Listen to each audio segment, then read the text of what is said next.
Buongiorno dal TG2. Rallenta il contagio in Italia. Per il quarto giorno consecutivo calano i ricoveri nelle terapie intensive. Si prepara la fase 2 dell'emergenza Covid e dopo Pasqua potrebbero riprendere le prime attività produttive. Vediamo con Simone Turchetti.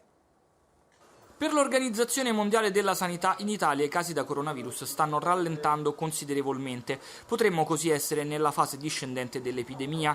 Il numero di positivi è aumentato in un giorno di 880, l'incremento più basso da un mese. I malati sono ora 94.000, i guariti, ieri oltre 1.500 in più, a quota 24.000.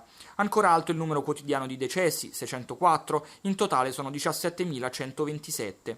I casi complessivi più di 135.000.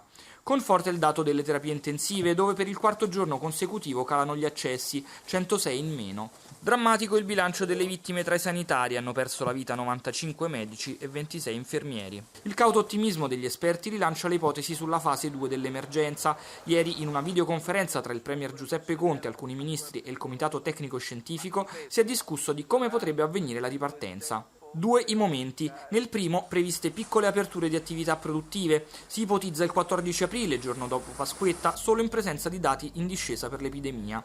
In un secondo momento verrebbero allentati i vincoli agli spostamenti delle persone. Anche in questo caso si pensa non prima del 4 maggio per evitare il rischio esodo durante il ponte del 1 maggio. Dagli esperti è arrivato invece un netto no alla riapertura delle scuole dopo metà maggio. In aula si tornerebbe, ma è tutto da vedere, solo a settembre. E allora vediamo quali sono gli ultimi aggiornamenti della Protezione Civile con Marco Sabene. Buongiorno Marco. Buongiorno a voi. Qui alla Protezione Civile proseguono i tavoli tecnici. Il